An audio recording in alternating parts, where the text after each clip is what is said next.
আসসালামু আলাইকুম। অনেক দিন পরে নতুন আরেকটি রেসিপির সাথে আবারও সবাইকে ওয়েলকাম জানাচ্ছি। আজকের এপিসোডে আমি আপনাদের সাথে শেয়ার করব মুড়ি ঘন্টের রেসিপি। এপার বাংলা কিংবা ওপার বাংলা দুই বাংলাতেই সমানভাবে জনপ্রিয় একটা রেগুলার খাবার মুড়ি ঘন্ট, যেটা রুই কিংবা কাতল মাছের মাথা দিয়ে বেশিরভাগ রান্না করা হয়ে থাকে। আর আজকে আমি রুই মাছের মাথা দিয়েই সেটা রান্না করে দেখাবো। এই মুড়িঘণ্ট রান্নার বেশ কিছু বৈশিষ্ট্য রয়েছে, সেগুলো সহ কিভাবে পারফেক্টভাবে মুড়িঘণ্ট রান্না করতে হয় সেগুলোর টিপস এবং ট্রিক্স সহই আমি আপনাদের সাথে রান্নাটা শেয়ার করব। আর মূল রান্না যাওয়ার আগে যারা আমার চ্যানেলটাকে সাবস্ক্রাইব করেননি এখনও, তাদেরকে আমার চ্যানেলটা সাবস্ক্রাইব করার জন্য অনুরোধ রইল। আর অলরেডি যারা সাবস্ক্রাইব করে ফেলেছেন তাদেরকে অনেক অনেক অনেক ধন্যবাদ। এবারে তাহলে চলুন রান্নাটা শুরু করি। মুড়িঘণ্ট রান্নায় কিন্তু অবশ্যই মুগ ডাল ব্যবহার করতে হবে। আর মুগ ডালের যে একটা কাঁচা এক ধরনের স্মেল থাকে সেটাকে দূর করার জন্য ডালটাকে হালকা করে একটু ড্রাই রোস্ট করে নিতে হবে। আমি একটা তাওয়ায় 2 কাপ পরিমাণ মুগ ডাল নিয়েছি। এবারে চুলার আঁচটাকে মিডিয়ামে রেখে আমি অনবরত নেড়েচেড়ে মুগ ডালটাকে টেলে নেব। ডালের কালারটা যখন হালকা একটু চেঞ্জ হয়ে আসবে আর সেই সাথে ভাজার খুব সুন্দর একটা স্মেল বের হবে, তখনই বুঝতে হবে মুগ ডালগুলো টালা হয়ে গিয়েছে। আর অনবরত নেড়েচেড়েই কিন্তু ভাজতে হবে, নইলে কোথাও দিয়ে হবে আর কোথাও হবে না। ডালগুলোকে ভাজা হয়ে গেলে তাওয়া থেকে রিমুভ করে ভালো করে ওয়াশ করে নিতে হবে।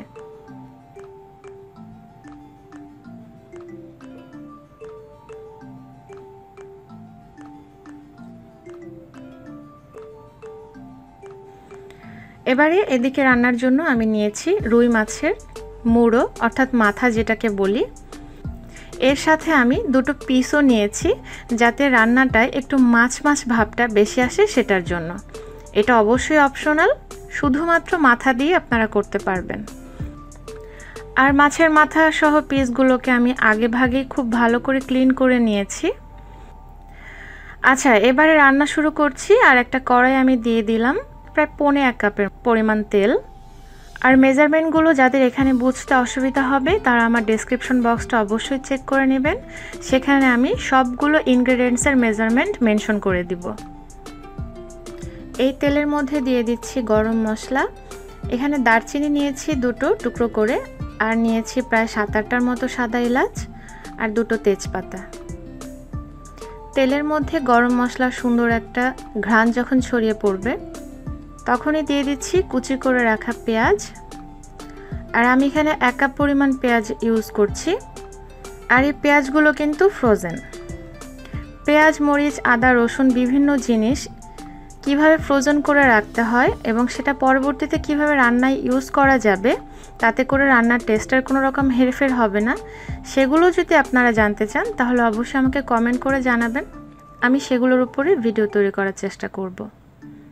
এবারে পেঁয়াজটাকে ভালো করে ভেজে নিতে হবে। পেঁয়াজটা প্রায় বেরেস্তা হয়েই এসেছে, এরকম পর্যায় পর্যন্ত আমি ভেজে নিয়েছি। এখনও কিন্তু পুরোপুরি বেরেস্তা হয়নি। তো এই পর্যায়ে আমি দিয়ে দিলাম 1 টেবিল চামচের মতো আদা বাটা। আর আদা বাটাটা এবার ভালো করে পেঁয়াজের সাথে ভেজে নিব। দিয়ে দিচ্ছি রসুন বাটা 1 চা চামচ, জিরা বাটা দিচ্ছি 1 টেবিল চামচ। এবারে পেঁয়াজের সাথে এই বাটা মশলাগুলো ভালো করে ভেজে নিব, যাতে কোনো প্রকার র স্মেল না থাকে। মশলা ভাজা হয়ে গিয়েছে আর এই পর্যায়ে দেখুন পেঁয়াজটা কিন্তু একেবারে বেরেস্তা হয়ে গিয়েছে। এখন চুলার আঁচটা কমিয়ে এতে আমি অ্যাড করছি মরিচ বাটা। তবে বাটাটা এখানে অপশনাল, আপনারা এখানে লাল মরিচের গুঁড়ো ইউজ করতে পারবেন, কিন্তু বাটা দিলে এর টেস্টটা অনেক ভালো আসে। আর ঝাল কে কতটা খেতে পছন্দ করেন সেটার উপর ডিপেন্ড করে ঝালটা অ্যাড করবেন। আমার ফ্যামিলির সবাই যেহেতু ঝাল অনেক পছন্দ করে, তাই আমি এখানে 2 টেবিল চামচের মতো বাটা মরিচ দিলাম। দিয়ে দিচ্ছি 1 চা চামচ হলুদের গুঁড়ো, 2 চা চামচ দিচ্ছি ধনিয়ার গুঁড়ো। আর দিচ্ছি পরিমাণ মতো লবণ। এবারে অল্প একটু পানি অ্যাড করে আমি মশলাটাকে নেড়েচেড়ে কিছুক্ষণ কষিয়ে নিব। মশলা ভালোভাবে না কষালে কিন্তু তরকারিতে এর কাঁচা গন্ধ চলে আসে, তখন তরকারিটা খেতে ভালো লাগে না। মশলাটা কষানো হয়ে গিয়েছে। এবারে আমি আগে থেকে যে পরিষ্কার করে রেখেছিলাম রুই মাছের মাথা, সেটা দিয়ে দিচ্ছি। এবারে এই মশলার সাথে মাছের মাথাটাকেও ভালো করে কষিয়ে নিতে হবে, আর একটু পরপর নাড়াচাড়া করতে হবে যাতে নিচে দিয়ে লেগে না যায়। আর কষানো মানে জানেনই তো, অল্প একটু করে পানি দেব, নেড়েচেড়ে সেই পানিটা যখন শুকিয়ে আসবে তখন আবার একটু পানি দেব। এটাই হচ্ছে কষানো। তো যাই হোক, কথা বলতে বলতে কিন্তু আমার মাছের মাথা কষানো হয়ে গিয়েছে। আর দেখতে পাচ্ছেন যেহেতু অনেক নাড়াচাড়ার ব্যাপার, এখানে কিছু মাথা ভেঙেও গিয়েছে। আর এটাতে ঘাবড়ানোর কোনো কারণ নেই, মুড়ি ঘন্টে এরকমটা হবেই, কিছু গোটা থাকবে, কিছু অংশ ভেঙে যাবে, তাহলেই মুড়ি ঘন্ট খেতে ভালো লাগবে। আর প্রায় 5-7 মিনিটের মতো ধরে আমি মাছের মাথাটাকে কষিয়ে নিয়েছি। এখন আমি আগে থেকে রেডি করে রাখা মুগ ডালগুলো দিয়ে দিচ্ছি। এই রান্নাটা কিন্তু আগে থেকে মুগ ডালকে সেদ্ধ করে নেওয়ার কোনো প্রয়োজন নেই। মুগ ডাল সেদ্ধ করে যে মাছের মাথাটা রান্না করা হয়, সেই রান্নার ধরনটা পুরোটাই আলাদা। ইনশাল্লাহ ভবিষ্যতে সেটার রেসিপিও কোনো একটা সময় দেখাবো। সেটা পুরোটাই ডালের মতো করে রান্না করা হয়। আর মুড়ি ঘন্টের আরেকটা বৈশিষ্ট্য হচ্ছে এই রান্নাটায় ডালটা একেবারে কিন্তু গলে যাবে না, দেখতে যেন গোটা গোটা লাগে, কিন্তু সেদ্ধ হতে হবে অবশ্যই ভালো করে। আর ঝোলের পরিমাণটাও খুব বেশি থাকা যাবে না, একটু শুকনো টাইপের হবে। আর এই পর্যায়ে কিন্তু আমি দিয়ে দিলাম গরম মশলার গুঁড়া 1 চা চামচ। এবারে মুগ ডালটাকে সহ আমি বেশ কিছুক্ষণ নেড়েচেড়ে কষাবো, আরও প্রায় মিনিট 5-এর মতো। আর রান্নার এই পর্যায়ে কিন্তু চুলার আঁচটাকে আমি হাই হিটে রেখেছি। তরকারিটা কষানো কিন্তু হয়ে গিয়েছে, এখন মোটামুটি হাফ ডান হয়ে গিয়েছে। এবার আমি এতে পানি দেব যাতে করে ডালটা সেদ্ধ হয়। আর আমি এখানে 1 কাপের একটু বেশি পানি ইউজ করেছি। আপনারা আপনাদের চুলার টেম্পারেচার আর ডালের কোয়ালিটিটা বুঝে পানিটা একটু কম বেশি করে ইউজ করতে পারবেন।